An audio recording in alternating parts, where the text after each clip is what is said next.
자, 모두 한 주간 평안히 잘 지내셨는지요? 오늘은 7월 네 번째 주일입니다.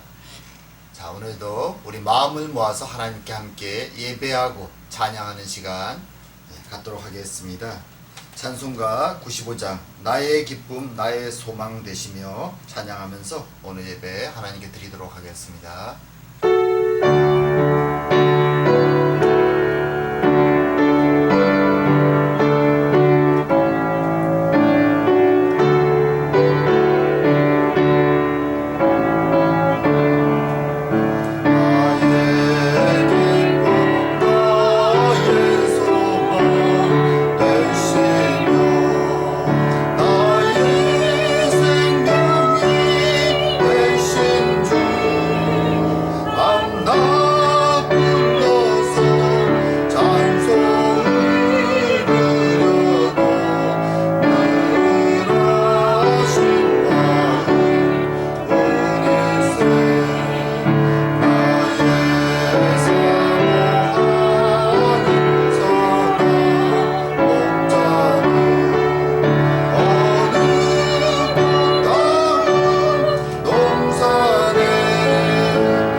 이어서 기쁨 찬양 425장 우리 보좌 앞에 함께 하겠습니다.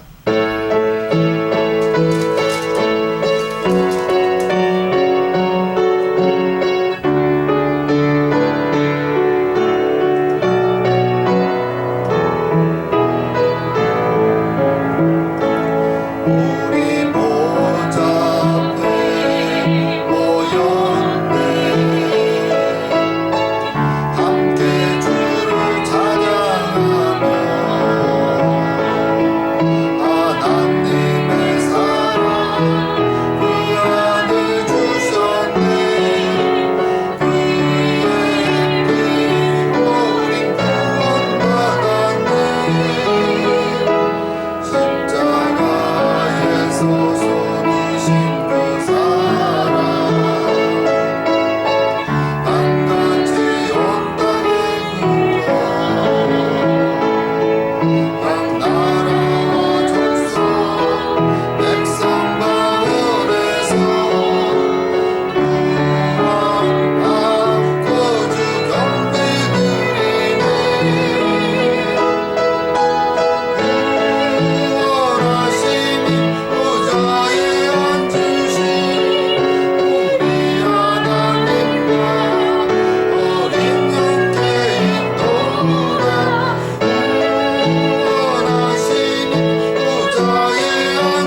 하나님이시다. 하나님은 영이시니 예배하는 자는 영과 진리로 예배하였지니라. 오늘도 이 자리에 임재하신 주님 앞에 우리의 죄와 허물을 고백하며 주님의 용서와 위로를 구하는 시간을 갖도록 하겠습니다. 함께 기도드리겠습니다. 아버지 하나님, 아버지 하나님, 아버지,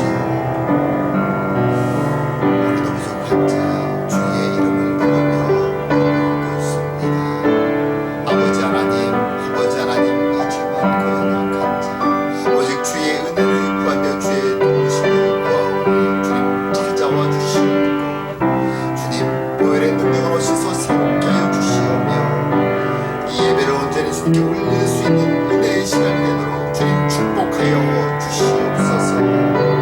아버지 하나님, 주의 능력으로 내로 강건하여 주시옵소서. 주님,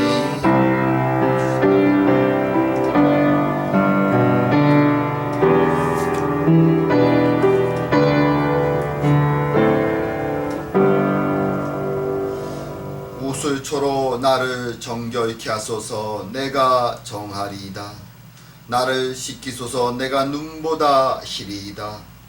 주의 얼굴을 내 죄에서 돌이키시고 내 모든 죄악을 도말하소서. 하나님이여, 내 속에 정한 마음을 창조하시고 내 안에 정직한 영을 새롭게 하소서.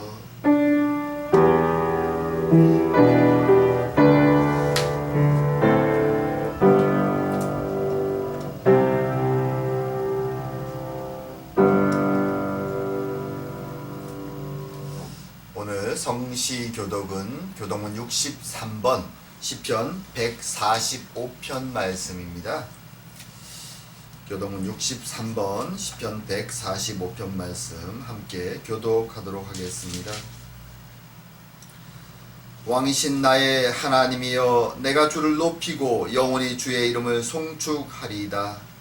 내가 날마다 주를 송축하며 영원히 주의 이름을 송축하리이다. 여호와는 위대하시니 크게 찬양할 것이라. 그의 위대하심을 측량하지 못하리로다. 대대로 주께서 행하시는 일을 크게 찬양하며 주의 능한 일을 선포하리로다. 주의 존귀하고 영광스러운 위엄과 주의 기이한 일들을 나는 작은 소리로 읊조리로다. 사람들은 주의 두려운 일의 권능을 말할 것이요 나도 주의 위대하심을 선포하리이다. 그들이 주의 크신 은혜를 기념하여 말하며 주의 의를 노래하리이다.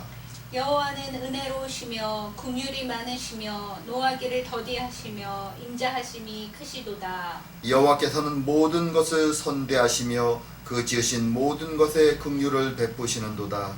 여호와여, 주께서 지으신 모든 것들이 주께 감사하며 주의 성도들이 주를 송축하리이다. 아멘. 다같이 사도신경으로 신앙 고백 드리겠습니다.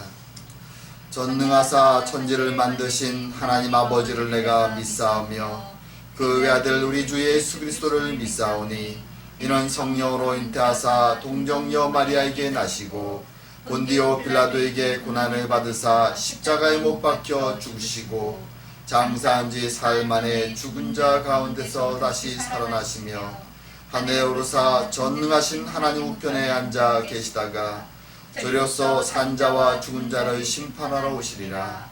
성령을 믿사오며 거룩한 공예와 성도가 서로 교통하는 것과 죄를 사하시는 것과 몸이 다시 사는 것과 영원히 사는 것을 믿사옵나이다.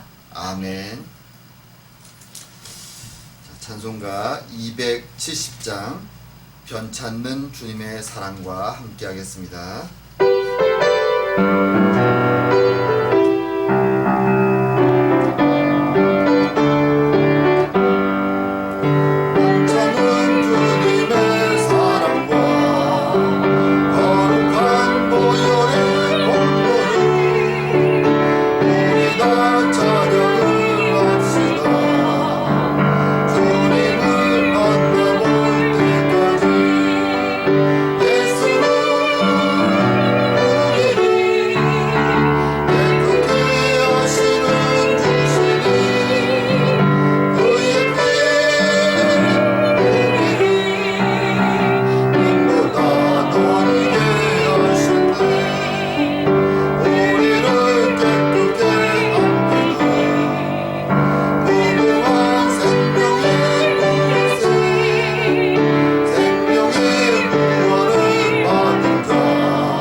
사랑과 은혜의 하나님 아버지, 오늘도 주의 크신 이름을 찬양합니다. 우리의 아버지가 되어 주시며 우리의 구원자가 되어 주시고 우리의 위로자가 되어 주시는 삼일째 하나님의 크신 사랑에 감사하고 감사드립니다. 죄로 죽을 수밖에 없는 저희들을 구원의 은혜로 인도하시며 이제는 하나님의 아들, 딸로 그 자랑스러운 이름을 가질 수 있도록 불러주시니 감사하고 감사드립니다. 비록 우리의 육신은 세상 속에서 세상에 속한 자들과 함께 매일매일 살아가지만 우리는 이 세상에 속한 자들이 아니라 하나님께 속한 자들임을 깨닫게 하시고 감사와 찬양으로 날마다 살아가게 하시니 그 크신 은혜가 얼마나 놀라운지요. 주님, 하오나 세상에 묻혀 살아가다 보면 우리도 모르게 때로 세상 사람처럼 잠시 있다 없어질 이 세상의 것에 질투하고 욕심내며 그렇게 세상 사람처럼 욕심과 시기심으로 살아갈 때가 얼마나 많은지 알 수 없습니다. 주님 앞에서 감사와 찬양과 만족함으로 영광을 올리기보다는 마치 세상에 속한 자들처럼 그렇게 불안과 걱정으로 하루하루 살아갈 때가 또한 얼마나 많은지 알 수 없습니다. 주님, 우리의 연약함을 불쌍히 여겨주시옵고 비록 우리가 이 세상의 육신을 가지고 살아가지만 영원한 하나님의 나라에 속한 자들임을 누구도 우리를 주님의 사랑에서 끊을 수 없음을 깨닫고 고백하며 담대함으로 이 세상을 살아가는 자들이 다 될 수 있도록 주님 은혜 내려 주시옵소서. 아버지 하나님, 우리에게 사랑의 교회로 함께 모이고 사랑하고 섬기게 하시니 감사드립니다. 팬데믹으로 오랜 시간 함께하지 못하사오나 주님 안에서 여전히 하나 되게 하시고 섬기게 하시는 주님, 더욱더 주의 말씀 가운데 서로 사랑하며 서로 섬기는 저희가 되게 하여 주시고 주님이 허락하여 다시 모이게 할 그날 주님의 사랑과 은혜를 다시 나누는 저희가 될 수 있도록, 그리고 우리 교회에 나갈 바를 주님 인도하시고 축복하여 주사 어둠에서 방하는 영혼들을 주님의 생명으로 인도하는 데 쓰임받는 저희가 교회가 될 수 있도록 주님 축복하여 주실 것을 믿고 감사드립니다. 아버지 하나님, 우리의 가정과 우리의 삶의 기도의 제목을 아시는 주님, 때로 육신의 고통 때문에, 때로 마음의 걱정 때문에, 두려움 때문에 주님 앞에 무릎 꿇고 기도의 제목들을 내어놓사오니 찾아와 주시고 주님 응답하여 주사 주님으로 말미암아 우리의 삶이, 우리의 가정이 감사와 찬양이 넘쳐나도록 주님 축복하여 주시옵소서. 아버지 하나님, 세상이 여전히 어렵고 힘든 세월을 지내고 있습니다. 주님, 이 힘든 세상 가운데 특별히 주의 백성들을 기억하여 주시옵고 고난과 어려움 속에서도 주를 향한 사랑과 믿음이 흔들리지 않게 하여 주시고 무엇보다 생명의 복음을 전하는 주의 종들, 주의 백성들을 기억하시고 그들의 사역과 그들의 삶 가운데 주의 은혜를 더하여 주시옵소서. 그리하여 주의 복음이 참으로 세계 곳곳에서 어떤 시련과 박해 어려움 속에서도 주의 영광을 드러내며 꽃 피울 수 있도록 주님 축복하시고 지켜주시옵소서. 아버지 하나님, 오늘도 부족한 자 주의 말씀을 선포합니다. 주님, 전하는 자나 듣는 자나 아멘하게 하여 주시옵고 이 말씀으로 말미암아 더더욱 한 주간을 힘있게 살아가는 저희가 될 수 있도록 주님 은혜 내려 주시옵소서. 오늘도 함께 하심을 감사드리오며 모든 말씀 예수님 이름으로 기도드립니다.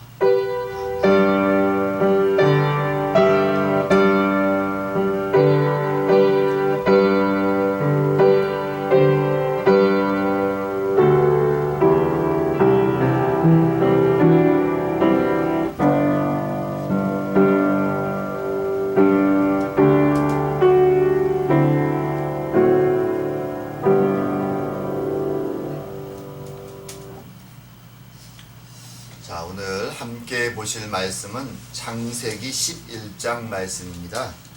창세기 11장 1절부터 9절까지 말씀 제가 대표해서 봉독하도록 하겠습니다.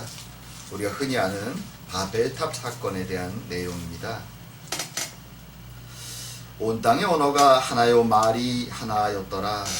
이에 그들이 동방으로 옮기다가 신할 평지를 만나 거기 거류하며 서로 말하되 자 벽돌을 만들어 견고히 굽자 하고 이에 벽돌로 돌을 대신하여 역청으로 진흙을 대신하고 또 말하되 자 성읍과 탑을 건설하여 그 탑 꼭대기를 하늘에 닿게 하여 우리의 이름을 내고 온 지면에 흩어짐을 면하자 하였더니 여호와께서 사람들이 건설하는 그 성읍과 탑을 보려고 내려오셨더라.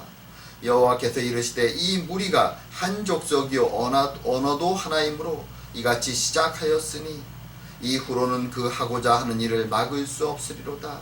자 우리가 내려가서 거기서 그들의 언어를 혼잡하게 하여 그들이 서로 알아듣지 못하게 하자 하시고 여호와께서 거기서 그들을 온 지면에 흩으셨으므로 그들이 그 도시를 건설하기를 그쳤더라.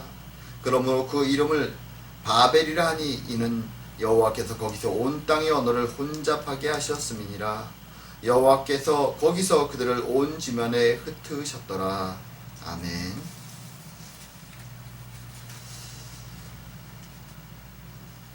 이 시대에는 이제 사람들이 우주 여행 시대가 다가오고 있다라고 말하고 있습니다. 아닌 게 아니라 여러 대기업들이 이제는 단순히 비행기가 아니라 우주 여행을 할 수 있는 우주선을 개발하고 있습니다. 그리고 얼마 전에는 우리가 잘 아는 아마존 그 큰 회사에서 이제 우주선을 개발하고 아마존의 회장과 또 민간인 4명이 약 10분 정도 짧은 시간이지만 대기권까지 올라가서 무중력 상태를 경험하고 그리고 우주 여행을 하고 돌아왔습니다. 이제는 훈련된 우주인만이 아니라 민간인들도 우주 여행을 하는 시대가 시작되었다라고 선포하는 것이죠. 그리고 얼마 지나지 않으면 그들의 계획에 따르면 이제 화성에 식민지를 개척하고 그리고 우주 여행을 다니는 시대가 도래한다라고 말하기도 합니다. 마치 과거에 우리들이 영화나 공상과학 만화나 소설에서 보았던 그런 시대가 다가오고 있는 것입니다. 고도의 과학기술들이 이전 시대에는 상상도 못했을 정도로 발달된 시대가 이 시대입니다. 하지만 그런 발달된 과학과 함께 때로는 인간이 넘지 말아야 될 선을 넘는 위험한 연구와 기술들이 개발되고 있기도 합니다. 그런 분야가 우리가 잘 아는 것처럼 유전공학 분야나 또는 미생물을 연구하는 세균을 연구하는 생화학 분야들이 있습니다. 사람들은 그런 연구를 통해서 세포와 세균과 유전공학의 연구를 통해서 종과 종 사이에 교배하는 실험을 하기도 하고 복제인간을 만드는 실험을 하기도 하고 한순간에 사람들을 무수히 죽일 수 있는 살상무기를 개발하기도 합니다. 어떤 면에서 끔찍한 일이죠. 그 결과가 어떤 괴물을 만들어낼지 우리는 다 알 수 없습니다. 그래서 과학자들은 이런 연구를 하면서도 서로 논의하죠. 과연 인간이 넘지 말아야 될 윤리적인 선은 어디에 있는가 고민하기도 합니다. 사람들은 이런 위험한 실험과 연구들을 가리켜서 인간이 바벨탑을 쌓고 있다라고 말하기도 합니다. 왜냐하면 인간이 넘지 말아야 될 선을 넘어서 처음으로 하나님께 대적했던 그 사건이 바벨탑 사건이기 때문입니다. 오늘은 이 바벨탑 사건을 살펴보면서 과연 이 사건을 통해서 하나님이 우리에게 주고자 하는 이 시대를 사는 우리에게 주고자 하는 메시지가 무엇인가 한번 고민해 보는 시간을 갖기 원합니다. 자, 홍수가 끝나고 사람들은 어떻게 되었을까요? 홍수가 끝났을 때 사람들의 위치는 아라랏 산이었죠. 사실 오늘날 그 정확한 위치는 우리가 알 수 없습니다. 단지 그곳이라고 예측되는 곳을 가리켜서 우리가 그냥 아라랏 산이다 라고 부르고 있죠. 그 부르고 있는 곳은 터키와 그리고 아르메니아 지역에 있는 거대한 산입니다. 아마도 그곳일 것이라고 많은 사람들이 예측합니다. 지도에 보면, 제가 띄워드린 지도에 보면 나오지만, 이 노아의 후손들은 이제 이 아라랏산, 터키와 아르메니아 지역에서부터 조금씩 이동해서 오늘 본문에 보게 되면 시나이 평지, 오늘날로 말하면 메소포타미아 지역, 이라크 지역까지 내려왔다라고 말합니다. 이 이동은 마치 우리가 무슨 이민을 가야지 라고 목적지를 정해놓고 그곳에까지 한 번에 도달해서 온 것을 의미하지 않습니다. 고대의 이 민족의 이동이라는 것은 날씨나 또는 농사에 적합한 환경을 찾아서 조금씩 이동해 가는 것입니다. 그러다가 드디어 이 메소포타미아 지역, 유프라데스와 티그리스 강이 흐르는 그래서 농사 짓기에 적합한 지역에까지 이동해 왔다는 것을 의미합니다. 아라랏산에서부터 노아의 홍수가 멈췄던 그곳에서부터 이 시나이 평지까지 오는데 걸린 시간이 얼마나 길었는지 우리는 알지 못합니다. 사실 성경에 나오는 노아의 족보만을 따지면 불과 100년밖에 걸리지 않았다고 계산될 수도 있습니다. 그것을 믿고 있는 사람들도 있습니다. 하지만 전에도 말씀드렸듯이 성경의 족보라는 것은 중요한 인물 몇 사람만을 뽑아놓은 것이기 때문에 아주 간략하게 추려진 족보입니다. 실제로는 훨씬 더 많은 시간이 걸렸을 것입니다. 수백 년에서 어쩌면 1000년이 넘게 걸렸을지도 모릅니다. 민족의 이동이라는 것은 그만큼 오랜 시간이 걸리는 것이기 때문에 그렇습니다. 자, 오늘 보면 중요한 것은 이렇게 긴 시간을 거쳐서 이제 시나이 평지까지 온 그들이 무엇을 했는가 하는 것이죠. 그들은 여전히 노아의 후손들이었고, 물론 모든 노아의 후손이 다 같이 여기에 오진 않았을 수도 있습니다. 일부는 다른 지역으로 흩어졌을 수도 있습니다. 하지만 많은 숫자가 이 시나이 평지까지 왔습니다. 그리고 그들은 성을 건설하기 시작하고 답을 쌓기 시작합니다. 그리고 그들은 아직까지도 하나의 아이덴티티, 동일성, 하나의 언어와 문화를 가지고 살았다라고 오늘 본문은 말합니다. 그리고 그들을 가리켜서 오늘 본문은 바벨이다 라고 얘기하죠. 그 도시의 이름이 바벨이었습니다.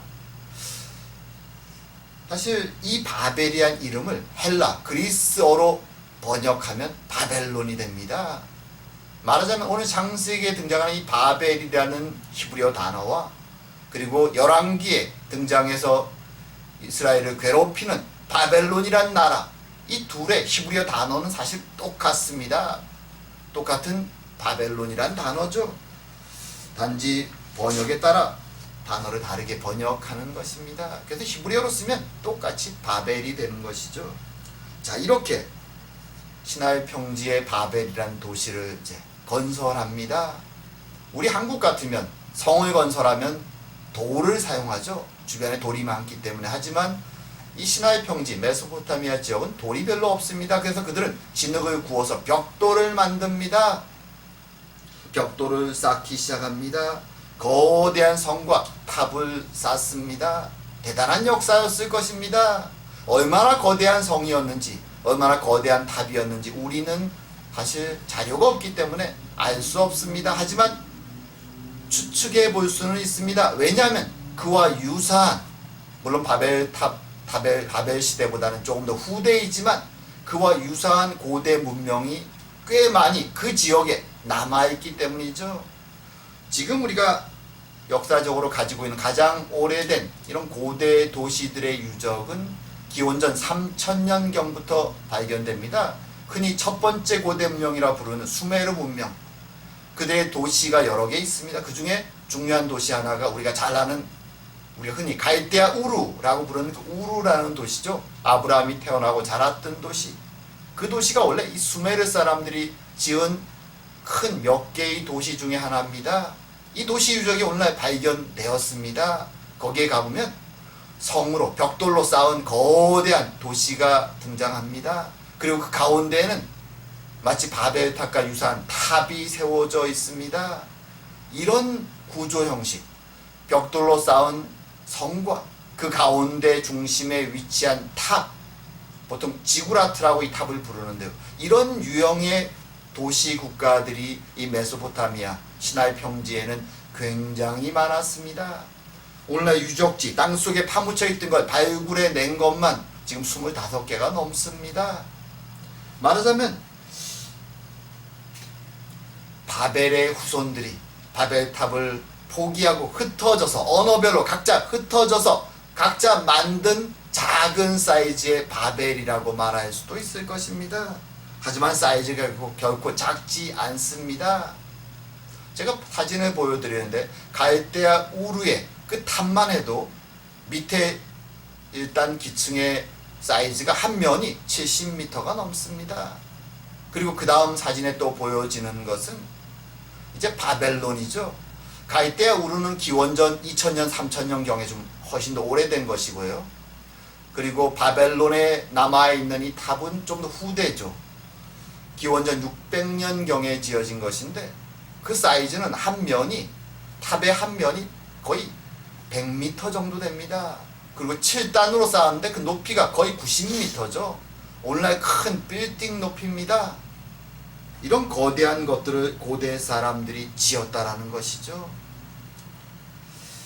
그리고 그 탑에서 그들은 신전을 만들어 놓고 그 제일 위에 층에 신전을 만들어 놓고 하늘에 있는 자신의 신들에게 제사를 지냈습니다. 이런 대단한 건축물들이 메소포타미아에 많이 발견됩니다. 그들은 바벨탑을 흉내낸 바벨의 후손들이었죠. 그럼 여기서 우리가 질문해 볼 필요가 있습니다. 지금 발견된 그 유물들만 해도 사이즈와 형태가 대단한데 이것의 원형이라고 말하는 이 바벨탑 그리고 바벨이라는 그 도시 도대체 얼마나 크고 대단했을까? 그리고 그들은 왜 그것을 지으려고 했고 그리고 왜 하나님은 그들을 흩어보내셨을까? 이 근본적인 물음을 우리가 한번 생각해 볼 필요가 있습니다.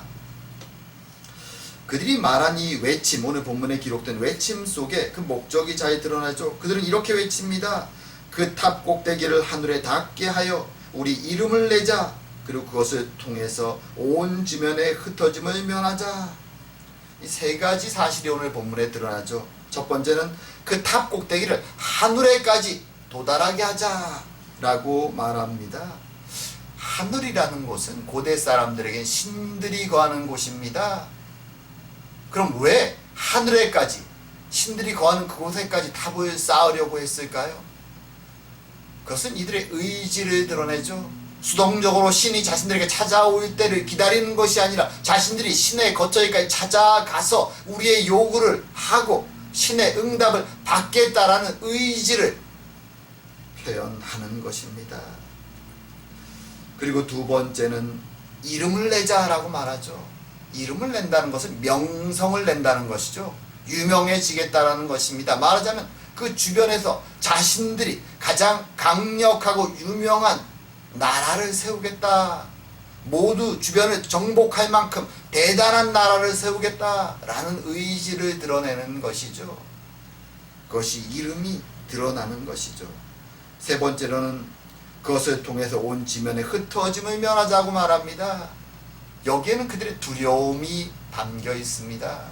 이들은 알고 있죠. 자신들이 직접 눈으로 목격하지는 못했지만 노아의 홍수의 전설을 알고 있습니다. 자신들의 조상들이 어떻게 죽음을 당했는지 심판을 당했는지 알고 있죠.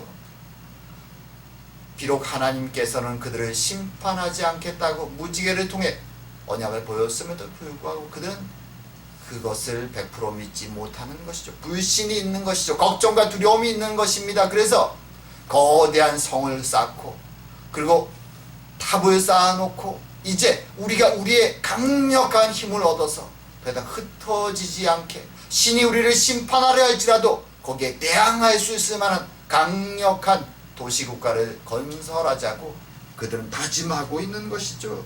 도대체 자신의 조상들이 왜 심판을 당했는지 그 원인, 그 죄에 대한 것은 생각하지 않고 그들의 두려움은 어떻게 하면 신의 심판으로부터 우리를 지켜낼 수 있을까? 라는 것으로 향하고 있는 것입니다. 오늘날 사람들의 시선으로 본다면 이 모습이 어떻게 보일까요? 아주 자립적이고 독립적이고 성공에 대한 의지가 아주 강합니다. 마치 미국의 개척 정신을 보는 것처럼 어려움과 장애를 다 물리치고 우리가 해내리라 라는 의지가 드러납니다.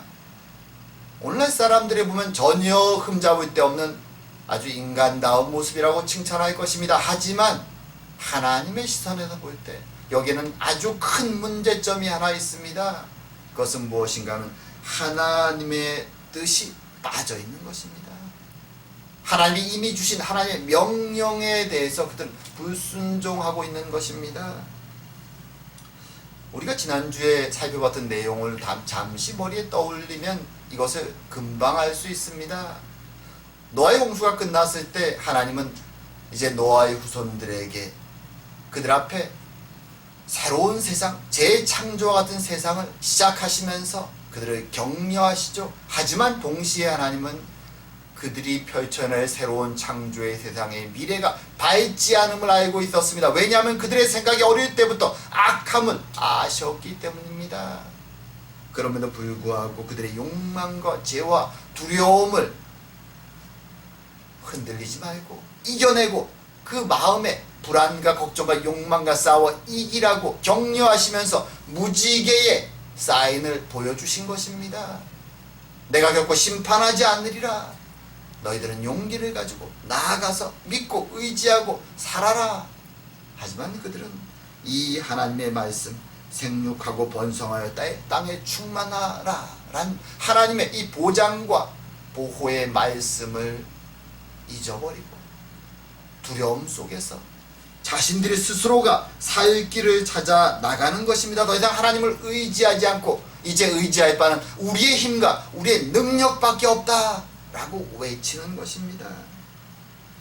그리고 자신들의 욕망을 채우기 위해서 그 두려움을 극복하고 자신들의 힘으로 일어서기 위해서 그들은 거대한 성곽을 쌓고 있는 것이죠. 그리고 답을 하늘에까지 이를, 그래서 신의 능력을 자신들의 힘으로 가능하면 쟁취할 수 있는 그런 거대한 답을 쌓고 있었던 것입니다. 설령 신이 다시 심판을 내리려고 할지라도 우리의 힘으로 지켜낼 수 있는 강력한 나라를 세우기 원했던 것이죠. 하지만 우리가 알고 있는 것처럼 이런 생각은 굉장히 어리석은 생각이죠. 신을 떠나서 독립하는 것, 자립하는 것은 이것은 성공을 위한 길이 아니라 도리어 죄의 길이고 그리고 타락의 길이고 멸망의 길이라는 것을 우리는 알고 있습니다. 하나님은 이들을 놔두어서 이들이 그 거대한 성을 짓고 탑을 쌓을 때 더 악한 길을 갈 것을 아셨기에 그들의 언어를 흩으시고 사방으로 다 보내신 것입니다. 근데 안타까운 것은 이렇게 흩어진 바벨의 후손들은 자신들의 꿈을 결코 포기하지 않았다라는 것입니다. 유명해지고 강력해지고 모두를 점령해서 하나의 거대한 제국을 세우려는 꿈을 계속해 나가죠.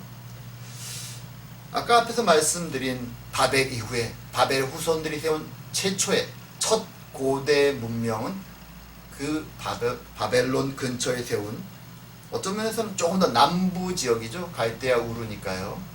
하지만 아주 가까운 지역이죠. 거기에 세웠던 수메르 문명입니다. 기원전 4000년에서 3000년 사이에 그들은 왕국을 세웁니다. 농업과 상업이 발달합니다. 금은동으로 만든 화려한 장식품들을 이미 사용합니다. 그리고 나가서 식민지를 개척하기도 합니다. 무역도 합니다. 그들의 건설된 도시는 아주 계획적인 도시죠. 아름답고 화려한 문화를 꽃피웠고 이미 문자를 사용하고 있었습니다. 흔히 우리가 말하는 쐐기 문자, 서령 문자라고 하는 고대 문자를 이미 사용하기 시작합니다. 그리고 법과 제도를 만들고 왕에 의해서 차곡차곡 통치해 나갑니다. 오늘날 사람들의 눈으로 봐도 놀라울 만한 문명을 그들은 이루어냅니다. 그리고 아까 얘기한 바벨과 같은 도시를 만들죠. 성으로 크게 도시를 쌓고 가운데 탑을, 지구라타고 하는 탑을, 신전을 만듭니다. 하지만 중요한 것은 그들은 더 이상 하나님을 섬기지 않았습니다. 이제는 자신을 흩어버린 하나님을 버리고 자신들이 자신의 신을 만들었습니다. 자신의 욕망을 채워줄 신을 만든 것이죠. 그리고 그 탑 꼭대기에서 그 신들을 찬양하고 예배합니다. 그리고 그들의 기록에 보면 그들은 한 언어에서 하나님이 여러 언어로 흩어버리셨는데 다시 한 언어로 돌아갈 꿈을 꿉니다. 그들은 자신들 수메르인들의 언어와 문화가 가장 뛰어나고 놀랍고 강력하다라고 생각했습니다. 그래서 하루 언젠가 때가 되면, 기회가 되면 이제 주변 모든 나라를 점령하여서 수메르인의 언어를 통일하고 통일된 왕국을 세울 꿈을 그들은 지니고 있었습니다. 그들은 바벨의 후손들이었던 것이죠. 물론 그들은 역사 속에서 무너지고 그들의 문화는 그 후대로 넘어갑니다. 바벨론과 아수르와 엘람과 많은 나라들로. 하지만 그들의 꿈은 계속해서 후대로 전해지죠. 정복왕들이 계속해서 등장합니다. 자신들의 언어와 문화로 전 세계를 통일하겠다는 왕들이 계속 등장합니다. 이런 정복에는 모두가 행복해지는 길이 없죠. 우리가 알듯이 이 정복에는 무수히 많은 사람들의 피 흘림과 죽음과 고통이 수반됩니다. 그것이 인간의 역사죠. 오늘날도 비록 이전만큼 많은 피는 흘리지 않을지 모르지만 여전히 정복 왕들이 존재합니다. 그것은 재벌들을 통해서 여러 가지 다른 영향을 통해서 사람들은 계속해서 노력합니다. 그리고 그런 추구 속에 힘없고 연약한 자는 계속 밟히고 고통스러워합니다. 바벨의 후손들이 여전히 계속 자신들의 꿈을 이루기 위해서 노력해 나가는 것이죠. 때론 우리도 그런 바벨의 후손처럼 나의 힘으로 나의 능력으로 모든 것을 얻으려고 노력하는 때가 있습니다. 우리의 모습을 돌아보는 것이 필요합니다. 그리고 더 나아가서 바벨을 다 흩어버리신 하나님의 뜻이 무엇이었는가를 돌아보는 것이 중요합니다. 하나님은 더 큰 죄로 나가는 것을 막기 위해서 인간을 다 나누신 것이죠. 흩어버리신 것입니다. 하지만 그렇게 흩어버렸을 때 여전히 인간은 악을 행하고 살아가죠. 하지만 그럼에도 불구하고 하나님은 그들을 다시 심판하지 않습니다.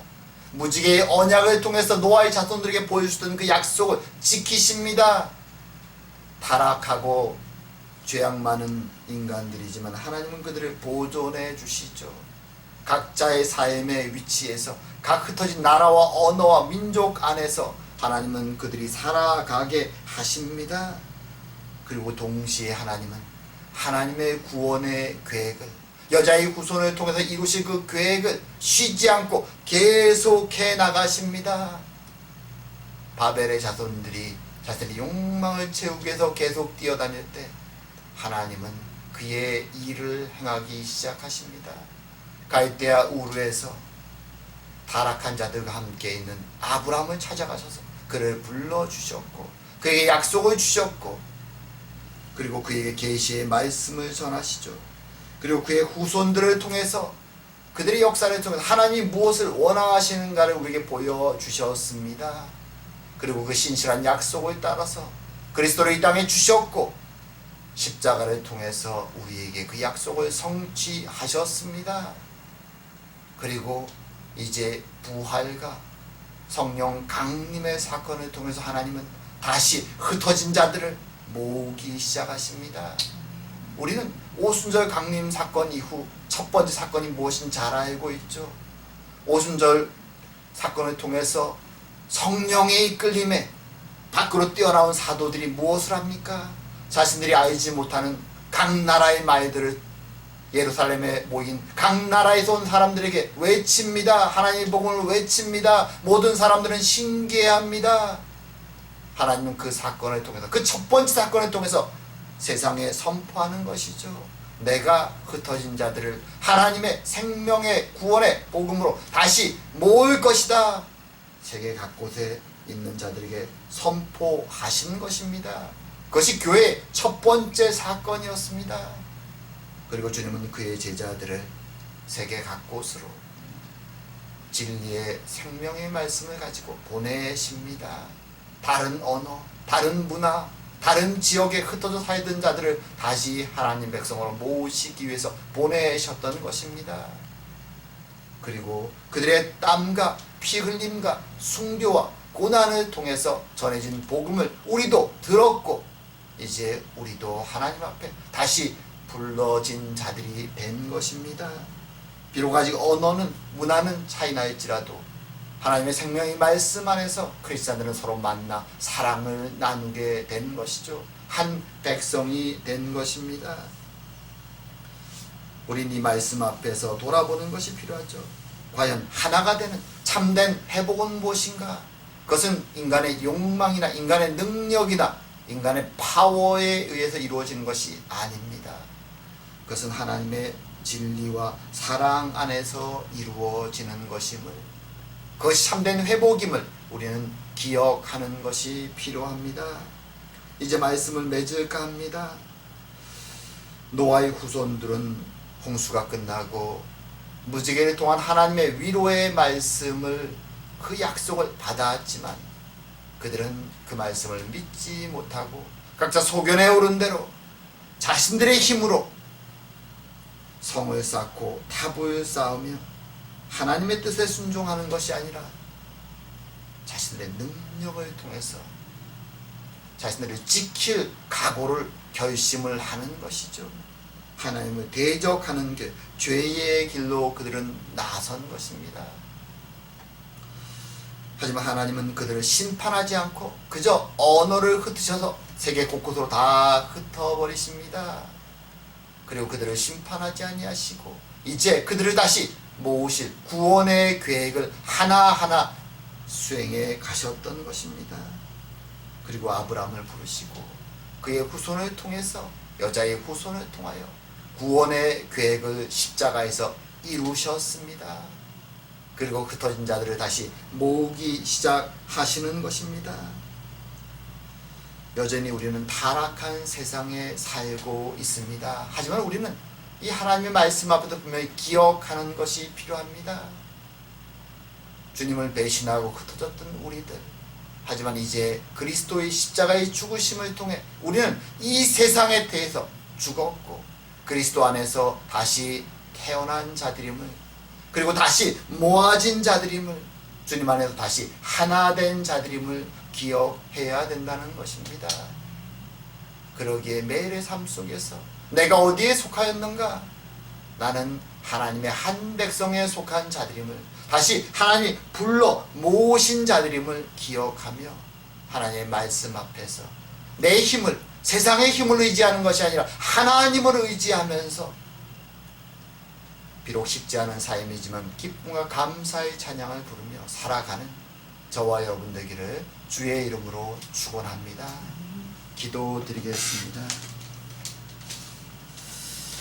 사랑과 은혜의 하나님 아버지, 노아의 후손들이 하나님의 은혜를 경험했음에도 불구하고 그들의 불안과 욕망 속에서 하나님을 의지하지 못하고 자신들의 힘과 능력을 의지하여 바벨을 짓고 거대한 성과 탑을 지으려고 했던 것을 살펴보았습니다.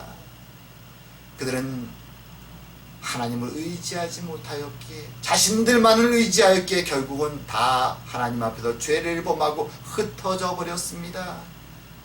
하지만 그들은 그 욕망을 멈추지 않고 역사 속에 지금도 정복하고 이름을 내고 자신의 힘에 의지하려고 발버둥 쳐오고 있습니다. 주님, 우리의 마음 속에도 그런 마음이 있음을 고백합니다. 우리들도 바벨의 후손의 마음들이 있음을 고백합니다. 우리의 연약함을 주님 돌아보아 주시옵소서. 그리고 우리가 우리를 위해 죽으시고 부활하셔서 우리에게 새로운 생명을 주시고 이제 하나님 앞에 흩어진 자들을 다시 불러 모아주신 하나님의 은혜를 기억하게 하여 주시옵고, 하나님의 부르심에 감사하며 이제는 새로운 생명으로 한 영의 노래를 부르며 살아가는 저희가 될 수 있도록 더 이상 세상을 의지하는 자가 아니라 나의 힘을 의지하는 자가 아니라 하나님을 의지하고 살아가는 자들이 다 될 수 있도록 축복하여 주시옵소서. 오늘도 함께 하심을 감사드리오며 모든 말씀 예수님 이름으로 기도드립니다. 아멘. 찬송가 407장 구주와 함께 나 죽었으니 함께 찬양하겠습니다.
준비한 헌금 하나님께 올리며 함께 봉헌 기도 드리도록 하겠습니다. 사랑과 은혜의 하나님 아버지, 우리의 연약함을 아시고 우리의 부족함을 아심에도 불구하고 우리를 지켜 보호하시며 여기까지 함께 하시니 감사드립니다. 오늘도 주님의 보호하심과 지키심과 구원의 은혜에 감사하며 작은 예물을 주님께 바칩니다. 주님, 우리의 마음을 받아주시옵고 우리의 삶이 주님의 응답하심으로 말미암아 감사와 찬양이 넘쳐나게 하시며 기쁨으로 주님께 영광 올리는 삶이 다 되도록 주님 축복하여 주시옵소서. 바쳐진 예물로 주의 나라를 위해 기히 쓰임되도록 주님 은혜 내려 주시옵소서. 감사드리오며 모든 말씀 예수님 이름으로 기도드립니다. 아멘. 네, 교회 소식 잠시 봅니다. 자, 벌써 7월 네 번째 주일, 마지막 주일이 되었습니다. 다음 주일이면 벌써 8월이죠. 시간은 참 빨리 흘러가는 것 같습니다. 여러 가지 상황도 좋아지고 있고요. 하지만 건강 주의하시고 또 매일매일 함께 모이진 못하지만 말씀과 기도 속에 서로 교제하며 주님과 동행하는 삶을 살아가는 저희 모두가 되기 원합니다. 또 다시 모일 그날까지 항상 건강하시고요. 자, 끝으로 이제 주기도 문성하시고 축도하심으로 마치도록 하겠습니다.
이제는 우리 주 예수 그리스도의 은혜와 하나님 아버지의 사랑하심과 성령의 교통하심이 이 자리에 모인 모든 주의 백성 위에 이제부터 영원토록 함께 계실지어다.